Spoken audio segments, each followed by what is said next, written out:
Hello everyone. सो हमने पिछले lecture में स्पॉन्टेनियस प्रोसेस को डिस्कस किया था। वो सारे के सारे रिएक्शंस जो कि ऑटोमेटिकली होते हैं without any using of external agent, वो सारे प्रोसेस स्पॉन्टेनियस प्रोसेसेस होते हैं।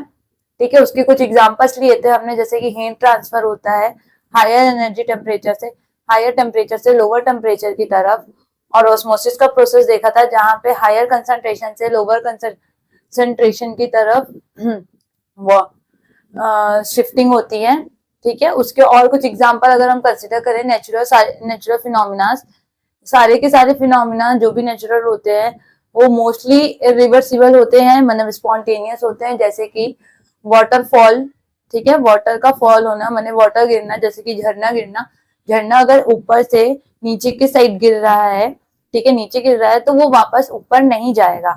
ठीक है, ये स्पॉन्टेनियस रिएक्शन है, इसमें कोई एक्सटर्नल एजेंट नहीं लगा है, अपने आप ये चीज हो रही है। ठीक, कि ऊपर से नीचे गिर रही है लेकिन नीचे से ऊपर नहीं जा सकता है। ऐसी अगर एक एग्जांपल हम देखें कि एक बार मैग्नेट या फिर एक मेटल ले लें, कोई मेटल ले लिया हमने, मान लिया ये कोई मेटल है। ठीक है, मेटल का एक साइड हमने क्या कर रखा है, हॉट। ये मेटल का एक साइड हॉट है और एक साइड हमने कोल्ड रखा है, मतलब कि कोल्ड मतलब यहाँ पे कोई हीट नहीं दी है। ठीक, यहाँ पे ऐसे कर देते हैं ऐसे ही कि ये कोल्ड साइड है। ठीक है, और यहाँ पे टेम्परेचर T1 है, यहाँ हायर टेम्परेचर है, यहाँ पे टेम्परेचर T2 है, यहाँ पे लोअर टेम्परेचर है। अब क्या होता है, विदाउट हम तो कुछ करते नहीं है, धीरे धीरे क्या होने लगता है कि हीट ट्रांसफर होने लगती है हायर टेम्परेचर से लोअर टेम्परेचर की तरफ। और कब तक हीट ट्रांसफर होती है, जब तक ये दोनों तरफ क्या हो जाए, सिमिलर ना हो जाए। ठीक है, इक्विलिब्रियम इक्विलिब्रियम प्रोड्यूस ना हो जाए, तब तक में ये हीट क्या होती है, ट्रांसफर होती रहती है। इसमें कोई हमने बाहर से चीजें नहीं लगाई है, ठीक है, ये करने के लिए। तो ये हमारा स्पॉन्टेनियस रिएक्शन जो कि अपने आप होता है। ठीक है, मोस्टली नेचुरल फिनोमिनाज है। तो ये हो गया स्पॉन्टेनियस रिएक्शन। फिर हम आगे अगले टॉपिक पे आए, तो अगला टॉपिक हमारा कार्नोट इंजन है। ठीक है, कार्नोट इंजन क्या होता है, पहले तो हेडिंग डाल दें कार्नोट इंजन।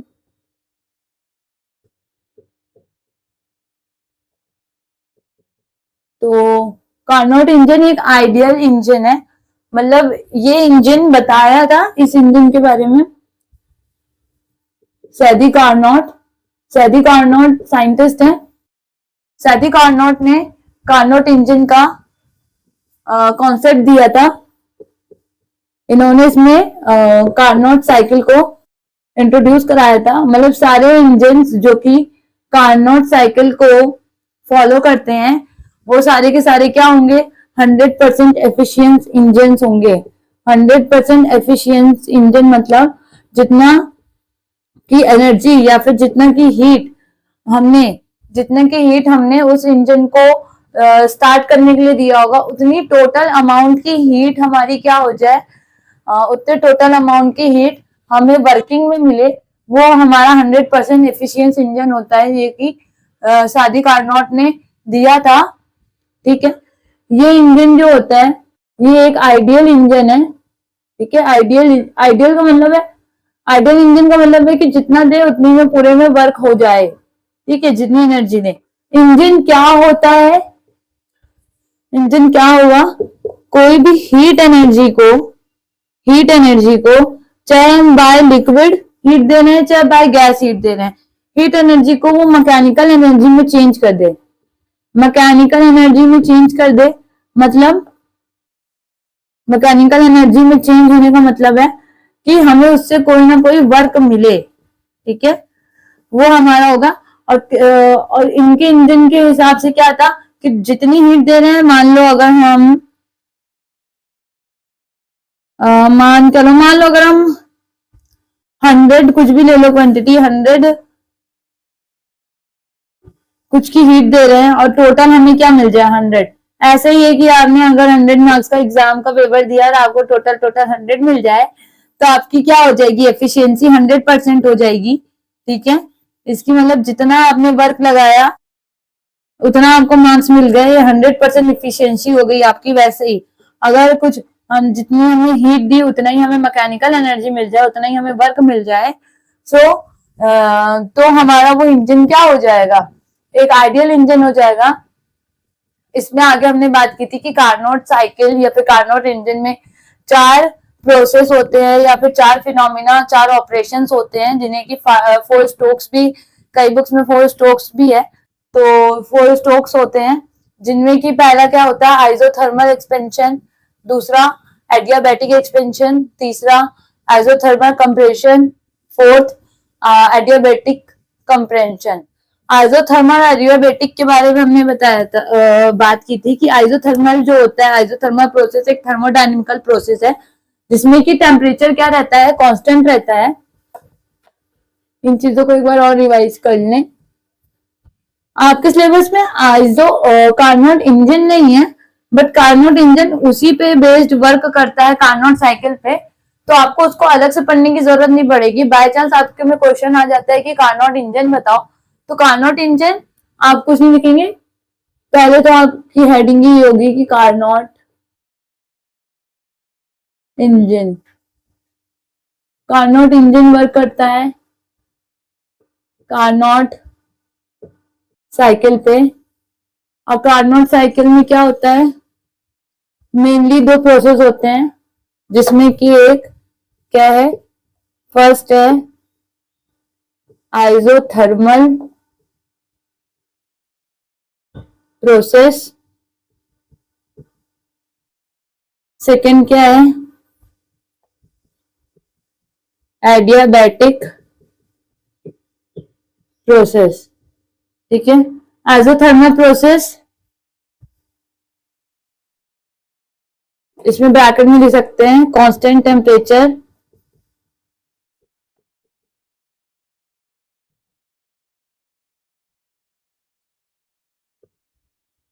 दो तरीके का आइसोथर्मल एक्सपेंशन, आइसोथर्मल प्रोसेस होगा। फर्स्ट आइसोथर्मल एक्सपेंशन, दूसरा आइसोथर्मल कंप्रेशन। ठीक है, एडियाबैटिक प्रोसेस में क्या होगा, nor neither heat comes inside the system nor heat go outside the system। ना ही आपकी हीट सिस्टम के अंदर आएगी और ना ही आपकी हीट जो है सिस्टम से बाहर जाएगी। ये भी आपका 2 प्रोसेस होता है। पहला क्या होगा, ये भी तुम्हारा 2 प्रोसेस होता है, जिनमें से पहला क्या होगा, adiabatic expansion, second adiabatic compression. ठीक है, एडियाबैटिक एक्सपेंशन और एडियाबैटिक कंप्रेंशन, ये आपका ओवरव्यू एक चार्ट के थ्रू कि कार्नोट साइकिल में आपको पढ़ना क्या है, कैसे होगा, क्या नहीं होगा। अब इसका हम विथ डायग्राम समझेंगे, विथ ग्राफ समझेंगे। ठीक है, तो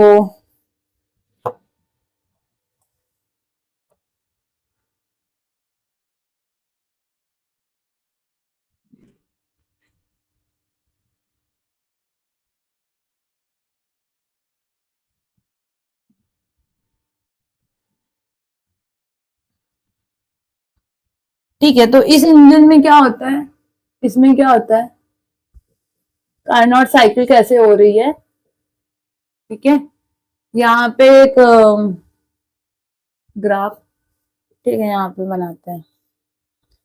ये एक स्टैंड है, मान लिया ये एक स्टैंड है।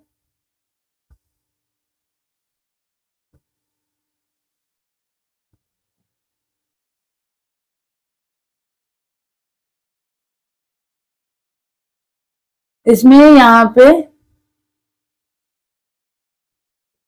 इसको हम हॉट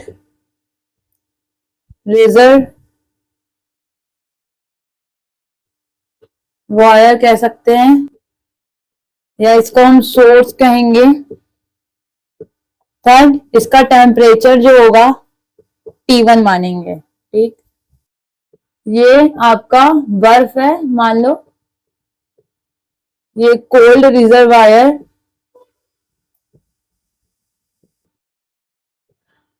इसको हम सिंक भी कहते हैं, इसका टेम्परेचर T2। ठीक, जो स्टैंड है इसको लिखेंगे नॉन कंडक्टिंग स्टैंड। ठीक है, नॉन कंडक्टिंग स्टैंड है। यहां पे हमारा वर्किंग सब्सटेंस होगा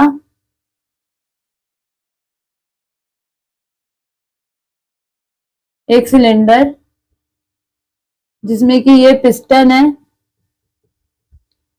ठीक है, इस सिलेंडर की वॉल जो होगी, वॉल नॉन कंडक्टिंग होगी। वॉल जो है नॉन कंडक्टिंग है। इसके अंदर हमने कुछ 1 मोल आइडियल गैस को फिल करके रखा है। ठीक है, ये हमारा पूरा कार्नोट साइकिल का सेटअप होता है। अब इसके फर्स्ट स्टेज में क्या होगा, देखो यहां से चीजें समझनी है अच्छे से, तब समझ में आएगा आपको ये प्रोसेस पूरा। विथ आपको ग्राफ तभी समझ में आएगा जब यहाँ पे आप चीजें समझेंगे। ठीक है, इसको एकदम अच्छे से समझिएगा कि ये आपका स्टैंड है। अब बार बार नहीं लिखेंगे उन चीजों को, इस वजह से मैंने यहाँ पे एक बार चीजें लिख दी हैं। अब इसको हम सोर्स ही कहेंगे। ठीक, हॉट रिजर्वायर नहीं कहेंगे, कई जगहों पे हॉट रिजर्वायर होता है, इस वजह से बताया है। और ये क्या है, सिंक। ये क्या है, सिंक। ठीक, ये आपका नॉन कंडक्टिंग है। सबसे पहले स्टेप में स्टेप 1 में आपका जो सिलेंडर है, सिलेंडर का जो नीचे वाला साइड होगा, इसकी सिर्फ ये 2 वॉल्स कंडक्टिंग नॉन कंडक्टिंग है। नॉन कंडक्टिंग वॉल्स का मतलब समझते हैं, नॉन कंडक्टिंग वॉल्स का मतलब क्या होता है, कंडक्टर नॉन कंडक्टर। कंडक्टर क्या होता है, जहां पे हीट फ्लो कर सकता है, इलेक्ट्रिसिटी फ्लो कर सकती है। ठीक है, और नॉन कंडक्टिंग क्या होता है, जहां पे हीट फ्लो नहीं करेगी, ठीक, इलेक्ट्रिसिटी फ्लो नहीं करेगी। सो जो ये हमारा नॉन कंडक्टिंग है, जिसको भी हमने ये बाई लाइन दिखाया है, नॉन कंडक्टिंग वॉल से ना हीट बाहर जाएगी ना हीट अंदर आएगी। सेम जो हमारा ये स्टैंड है, ये नॉन कंडक्टिंग स्टैंड है, मतलब इसमें से ना हीट बाहर जाएगी ना हीट बाहर आएगी, कोई टेम्परेचर घटेगा बढ़ेगा नहीं। बट इस सिलेंडर का जो नीचे वाला पार्ट है ये कंडक्टिंग है। क्या है, ये कंडक्टिंग है, कंडक्टर है नीचे वाला पार्ट, मतलब कि हीट अब्सॉर्ब कर सकता है। ठीक है, इलेक्ट्रिसिटी भी अब्सॉर्ब कर सकता है। इलेक्ट्रिसिटी वैसे तो यहाँ पे कोई मैटर नहीं करेगी, बस एज अ नॉलेज याद रखें कि कंडक्टर में हीट फ्लो होगा, नॉन कंडक्टर में हीट फ्लो नहीं होगा। तो हमारी 2 वॉल्स, ये और ये वॉल जो है वो नॉन कंडक्टिंग है, और ये जो है कंडक्टिंग वॉल है। हम फर्स्ट स्टेप में क्या करेंगे, अपने सिलेंडर को उठा के इस सोर्स के ऊपर रखेंगे जो हमारी हीट है।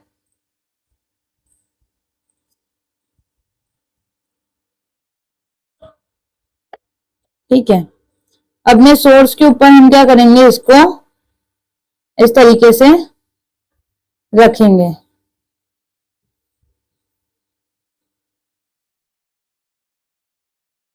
हमने इसको रख दिया, हमारे यहाँ पे गैसेस है।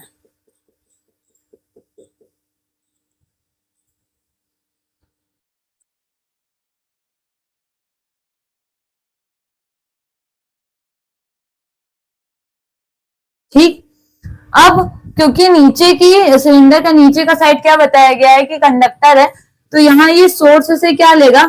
अच्छा, ये भी ध्यान रखना है कि इसका जो टेम्परेचर होगा वो इन्फिनाइट होगा। इन्फिनाइट मतलब कोई वैल्यू फिक्स नहीं है कि 100 किलो जूल। ठीक है, ऐसा कुछ फिक्स नहीं है। इन्फिनाइट टेम्परेचर, ये भी क्या है, इन्फिनाइट होगा। ये भी जो कोल्ड होगा यहाँ पे, ये भी क्या होगा, इन्फिनाइट होगा, मतलब कोई फिक्स टेम्परेचर नहीं है, बस नाम बोला गया T1 है, ये T2 है, फिक्स टेम्परेचर नहीं है इसका। इन्फिनाइट है मतलब चाहे जितना लेना चाहो, ठीक। सो यहाँ पे सोर्स है, सोर्स में से क्या है, हीट जो है पास होगी हमारे सिलेंडर की तरफ, क्योंकि सिलेंडर का नीचे वाला पोर्शन क्या है, कंडक्टिंग पोर्शन है, ठीक है। कंडक्टिंग पोर्शन है तो क्या होगी, हीट सप्लाई होगी। हीट जब सप्लाई होगी, ठीक है, तो मॉलिक्यूल्स जो अंदर हमने गैस के मॉलिक्यूल्स हैं वो क्या आपस में कोलाइड करेंगे, और जब ऐसा होगा तो हमारा पिस्टन क्या हो जाएगा, थोड़ा सा ऊपर हो जाएगा। पिस्टन क्या हो जाएगा, प्रेशर क्या हो जाएगा, इसमें घट जाएगा, और वॉल्यूम है जो वो बढ़ जाएगा। इनिशियल स्टेट में इसकी प्रेशर P1 है और V1 है, ठीक है। अब इस स्टेट में क्या होगी, क्योंकि अब यहां से हमने सोर्स में से इसको हीट दी, इस वजह से क्या हो गया, पिस्टन थोड़ा सा ऊपर हो गया, और टेम्परेचर यहाँ पे ना बढ़ेगा ना घटेगा, टेम्परेचर कांस्टेंट रहेगा। Temperature is constant. टेम्परेचर कैसे कांस्टेंट है, क्वेश्चन करोगे कि टेम्परेचर भाई कैसे कांस्टेंट हुआ, हम तो उसको हीट दे रहे हैं, टेम्परेचर तो बढ़ेगा। सो टेम्परेचर बढ़ेगा, टेम्परेचर के बढ़ने की वजह से ही तो वो पिस्टन ऊपर गया है, ठीक है। गैस क्या हो गई है, एक्सपेंड हो गई है, मतलब फैल गई है। मतलब टेम्परेचर बढ़ने की वजह से क्या हुआ कि वो गैस एक्सपेंड करके ऊपर फैल गई, मतलब टेम्परेचर कांस्टेंट ही रहा जितना पहले था, ठीक है। तो क्या हो गया इसमें, तो ये पहला जो स्टेप हुआ जिसमें कि गैस थोड़ी एक्सपेंड हुई, ठीक है, और उससे क्या हुआ, पिस्टन थोड़ा ऊपर हुआ, वर्क हुआ।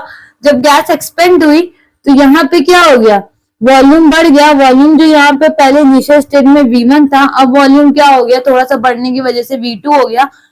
और प्रेशर पहले नीचे था, अब ध्यान दो प्रेशर कम कैसे हुआ, अगर हमने इसको किसी चीज को दबा रखा है और प्रेशर नीचे जा रहा है, ज्यादा लगा है तो नीचे दबा रहेगा, अगर प्रेशर कम रहेगा तो ऊपर हो जाएगा, ठीक है।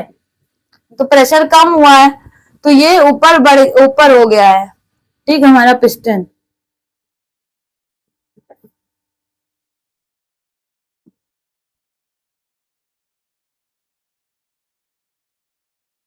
यहाँ प्रेशर कम हो गया, इस प्रेशर को P2 कहेंगे, ठीक है। इसको बाय ग्राफ भी समझना है तो साथ में यहाँ ग्राफ भी बनाते चले इसका।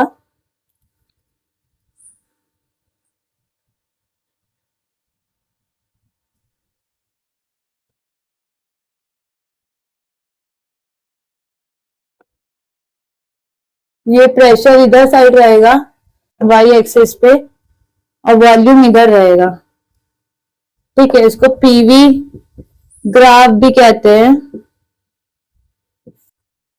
ठीक। अभी क्या हुआ हमारी इनिशियल स्टेट में, देखें बहुत बड़ा लिख दिया भाई, यहाँ लिखना पड़ेगा P1 V1। हाँ, इनिशियल स्टेट में क्या हुआ कि यहाँ पे हमने माना कि हमारे इनिशियल स्टेट में ए पॉइंट पे टेम्परेचर ये था P1 V1 था, ठीक है।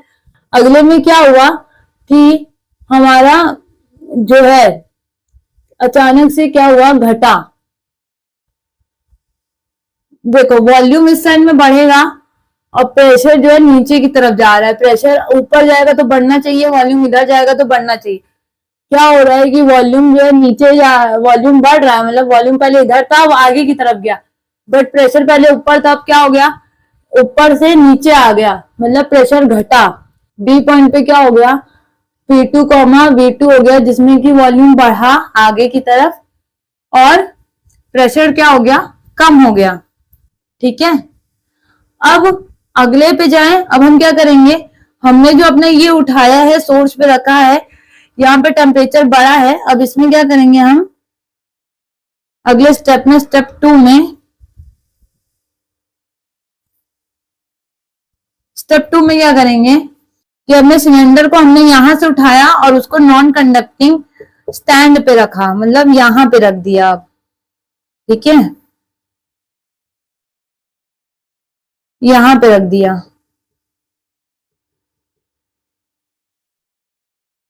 समझ लो हमारा टेम्परेचर बढ़ के यहाँ आ गया था। अब क्या है, उसको यहां से तो कोई हीट मिल नहीं रही है, यहाँ से उसको कोई हीट मिलती नहीं है, तो अभी भी जो है गैस जो है थोड़ी ना थोड़ी कोलाइड कर रही होगी, क्योंकि सोर्स से हटी गई है। धीरे धीरे क्या होगा, क्योंकि कोलाइड होने की वजह से एक्सपेंड होगी थोड़ी सी गैस। तो अगर पिस्टन पहले यहाँ था, अब पिस्टन क्या हो जाएगा, थोड़ा और ऊपर चला जाएगा, क्योंकि थोड़ा बहुत कोलाइडल होने के बाद थोड़ा और ऊपर चला जाएगा कोलाइड होने के बाद। ठीक है, क्योंकि उसमें हमारा थोड़ा बहुत टेम्परेचर क्या है, देखो 100% आइडियल नहीं है, ये उन्होंने सिर्फ एक कॉन्सेप्ट दिया, बल्कि उसका टेम्परेचर कुछ ना कुछ परसेंट बढ़ा, जिसकी वजह से क्या होगा कि वो ऊपर गया। क्योंकि टेम्परेचर नहीं होगा अगर, तो क्या होंगे, आपस में कोलाइड नहीं होंगे। ठीक है, वो उसी स्टेट में रहे।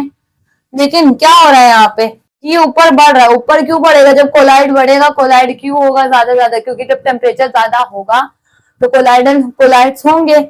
ठीक है, आपस में क्या है, भिड़ेंगे ही। तो ये जब भिड़ा ऊपर, मतलब कि जो हल्का बहुत टेम्परेचर यहाँ रहा होगा, तो यहाँ पे रखने के बाद क्या होगा, क्योंकि हमने उसको नॉन कंडक्टिव में रख दिया, क्योंकि अब यहाँ से कोई हीट ही नहीं जाएगी और हीट कोई बाहर से नहीं आ रही है, तो वो धीरे धीरे क्या होने लगेगा, ठंडा होने लगेगा। जिस वजह से जब थोड़ा बहुत गर्मी उसमें होगी, मतलब जो थोड़ा बहुत टेम्परेचर जो उसमें है, उस वजह से थोड़ा वो और क्या करने लगेगा, एक्सपेंड करने लगेगा। क्योंकि इस प्रोसेस में क्या हुआ है, फर्स्ट प्रोसेस में क्या हुआ था, फर्स्ट स्टेप में, क्योंकि टेम्परेचर कांस्टेंट ही रहा, मतलब कांस्टेंट क्यों रहा ये भी मैंने बताया, क्योंकि पिस्टन ऊपर चला चुका है, गैस एक्सपेंड कर चुकी है, इस वजह से। तो टेम्परेचर कांस्टेंट था। टेम्परेचर किसमें कांस्टेंट रहता है, आइसोथर्मल। और क्योंकि वहां पे गैस का एक्सपेंशन हुआ है, मैंने गैस बढ़ी है, तो आइसोथर्मल एक्सपेंशन था फर्स्ट स्टेप में। यहां पे भी लिख सकते हैं आइसोथर्मल एक्सपेंशन। ठीक है, आइसोथर्मल एक्सपेंशन हुआ। यहां पर भी क्या हो रहा है, एक्सपेंड हो रही है, बट यहाँ पे हमने कोई हीट बाहर से नहीं ली है। हमने ये चीज पढ़ी थी एडियाबैटिक एक्सपेंशन में कि हीट हम देंगे बिना हीट लिए, बिना कुछ करे। ठीक है, जो प्रोसेस होगा, यहाँ पे हीट नहीं लिया, फिर भी क्या हो गया, एक्सपेंशन हो गया, तो हम इसको बोलेंगे एडियाबैटिक एक्सपेंशन। क्या बोलेंगे, एडियाबैटिक एक्सपेंशन। इसमें भी क्या हो रहा है, वॉल्यूम और बढ़ गया, तो वॉल्यूम इस केस में V3, और प्रेशर क्या हो गया, और कम हो गया, जिस वजह से वो ऊपर हो गया, तो P3। ठीक है, इसमें क्या हो गया, वॉल्यूम जो है और बढ़ गया, और प्रेशर क्या है, एकदम से कम हो गया।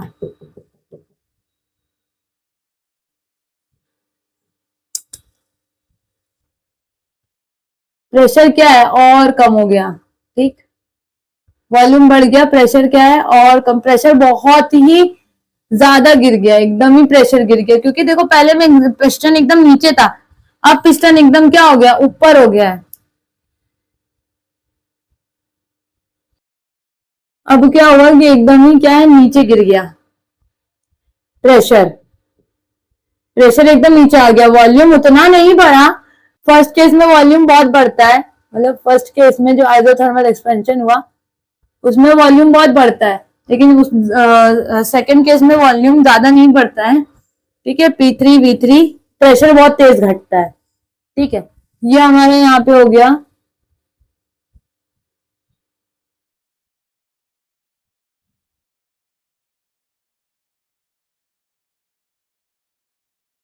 एडियाबैटिक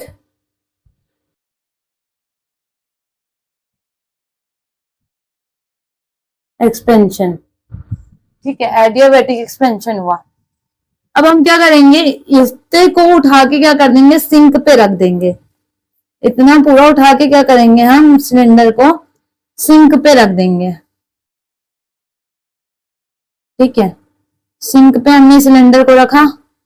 अब इसकी जितनी भी ये ऊपर बढ़ा है, क्योंकि अब इसका टेम्परेचर हो गया है कम, सिंक जो है इंफिनिटली कोल्ड रिजर्वायर है, मतलब कोल्ड है। अब क्या होगा, धीरे धीरे धीरे धीरे ये पिस्टन क्या होने लगेगा, ऊपर से नीचे आने लगेगा।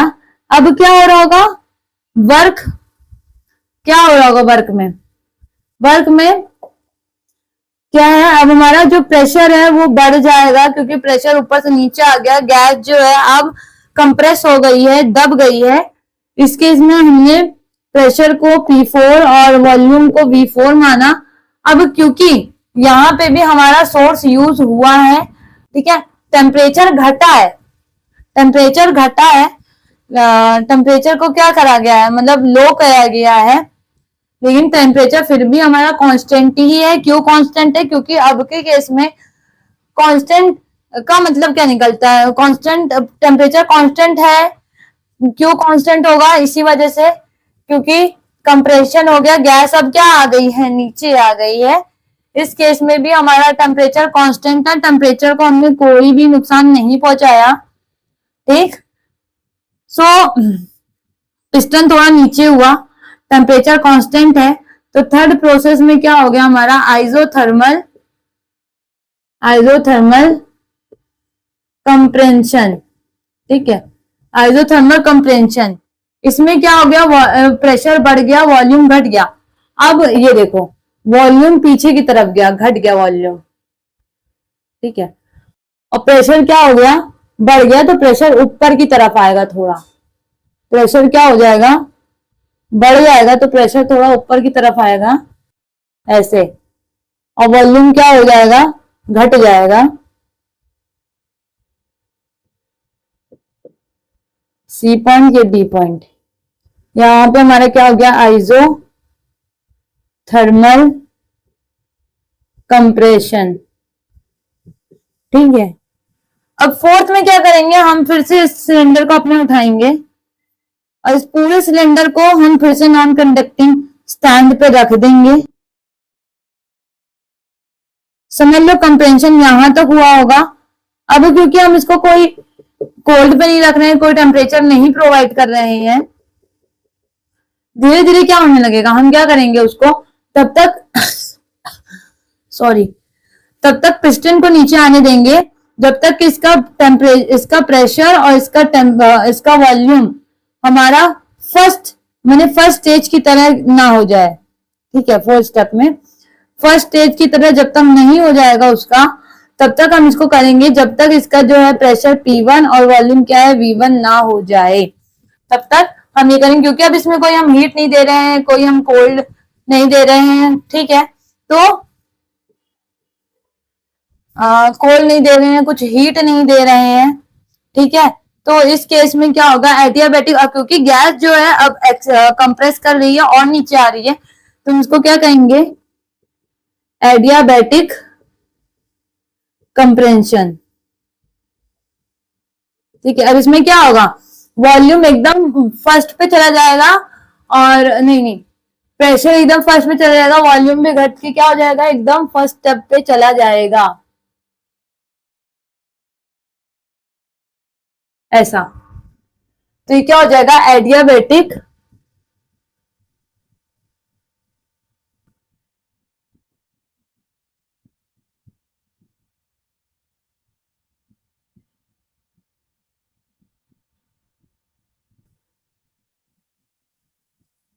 एडियाबैटिक कंप्रेशन, ठीक है, एडियाबैटिक कंप्रेशन हो जाएगा। इससे आपकी पूरी कार्नोट साइकिल क्या हो जाएगी, कंप्लीट हो जाएगी, जिसमें इनकी 4 स्ट्रोक्स है, चार प्रोसेसेस हुए हैं, ठीक है। इस तरीके से आपकी पूरी की पूरी कार्नोट साइकिल कंप्लीट हो जाएगी। इसमें कौन से स्टेज पे कितना वर्क हुआ है, ठीक है, और उसकी वैल्यू भी हम फाइंड करेंगे कि कौन से स्टेज पे क्या वर्क हुआ है, कितना वर्क हुआ है, उस वर्क की वैल्यू क्या है। कार्नोट इंजन की एफिशिएंसी की भी बात करेंगे कि कार्नोट इंजन की एफिशिएंसी क्या है। एफिशिएंसी मैंने बता दी है, कार्नोट इंजन की 100% होती है, क्योंकि एक आइडियल इंजन है। आइडियल इंजन कभी भी बनाए नहीं गए होते हैं, ये सिर्फ थ्योरेटिकल होते हैं, बस इनको पढ़ा जाता है कि हाँ ऐसा हो सकता है, और हाँ इस बेसिस पे कई चीजें चल भी रही हैं कि हाँ ऐसा बन भी जाए, लेकिन ये एक थ्योरेटिकल इंजन है, एक आइडियल इंजन है जो 100% एफिशिएंसी का है, ठीक है। तो इतनी चीजें हैं इसमें कि 4 स्टेप में होता है कार्नोट साइकिल, ठीक है। नॉन कंडक्टिंग वायर, उसका ये ग्राफ मोस्ट इंपॉर्टेंट ग्राफ है, कई बार आ जाता है एग्जाम में, ठीक है, कई बार आ जाता है कार्नोट इंजन। अगर बाई चांस आपका ये 2 नंबर में भी पूछता है कार्नोट साइकिल, आप कार्नोट साइकिल को इस तरीके से डिफाइन करते हैं कि कार्नोट साइकिल में 4 प्रोसेस होते हैं, मेनली 2 होते हैं, मेनली 2 प्रोसेस होते हैं, आइसोथर्मल और एडियाबेटिक। उसमें आइसोथर्मल 2 टाइप्स का होता है। आइसोथर्मल पहले एक्सपेंशन होता है, फिर कंप्रेशन होता है। सेम पहले एडियाबेटिक में भी क्या होता है, एक्सपेंशन होगा, फिर कंप्रेशन होगा, फिर उसके आप इस ग्राफ को डिफाइन करेंगे तो आपको यहाँ पे टोटल मार्क्स जो है मिल जाएंगे। तो आज के लिए बस इतना ही। अगले लेक्चर में हम इसकी थ्योरी पे काम करेंगे कि हाँ कितने में क्या वर्क हुआ। अगर हम ये चीज देखें कि फर्स्ट वाले में क्या हुआ था, सोर्स से सिस्टम पे वर्क हुआ था, ठीक है, सोर्स से उसको एनर्जी मिली थी और उसको क्या होता, सिस्टम पे वर्क हुआ था तो पिस्टन ऊपर गया था। सेम क्या हुआ था दूसरे में कि जब हमने एडियाबेटिक पे उसको रखा था, मतलब जब हमने उसको सोर्स से हटाकर हमने नॉन कंडक्टिंग में रखा था, फिर भी क्या है, नॉर्मल पिस्टन क्या जा रहा था, ऊपर ही जा रहा था, मतलब सराउंडिंग का वर्क हो रहा था सिस्टम पे। फिर हमने क्या करा कि उसको सिंक पे रखा। अब जो है हमारे सिस्टम का जो वर्क हो रहा था सराउंडिंग पे हुआ था, क्योंकि सिस्टम से क्या हो रहा था, पिस्टन नीचे हो रहा था। सेम फोर्थ में और नीचे हो गया जब तक फर्स्ट वाले में नहीं गया। तो वर्क की अगर बात करें, फर्स्ट वर्क जो था W1 जो हमारा किसकी वजह से हो रहा था, सोर्स जो है पिस्टन को ऊपर कर रहा था, ये एक वर्क था। W2 दूसरे में क्या हो रहा था, दूसरे में भी ये चीज हो रही थी, लेकिन इसमें हीट क्या थी, 0 थी, इसमें कोई हीट यूज नहीं हो रही थी, ठीक है। फर्स्ट लॉ ऑफ थर्मोडायनेमिक्स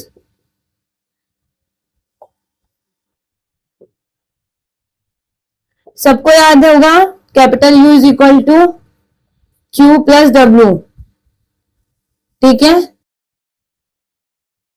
ये हमारा heat work, heat plus work, जो भी टोटल एनर्जी हुई, इंटरनल एनर्जी, ठीक है। Internal energy is equal to heat plus work. अब क्योंकि यहाँ पे इंटरनल एनर्जी या बोल सकते हैं हमारा जो टेम्परेचर था कांस्टेंट था, तो यहाँ पे कैपिटल U जो हमारा 0, ठीक। अब इस वाले में क्या हुआ, जो हमारा सिस्टम था उस सोर्स पे वर्क हो रहा था, सिंक पे वर्क हो रहा था, मतलब कि नीचे जा रहा था पिस्टन, ठीक है। तो हमारा सिस्टम वर्क कर रहा था, सिस्टम नीचे एक्सपेंड कर रहा था गैस को, यहाँ पे सिस्टम वर्क कर रहा था W3 में। और W4 में बात करें तो वो और नीचे आ रहा था, तब भी क्या हो रहा है, सिस्टम पे ही वह सिस्टम वर्क कर रहा है सराउंडिंग पे, ठीक है। तो इन कॉन्सेप्ट को ध्यान में रखिएगा, अगले लेक्चर में सारे कॉन्सेप्ट जो है काम आएंगे। सो इसकी थ्योरी हम अगले लेक्चर में कंटिन्यू करेंगे। तो थैंक यू।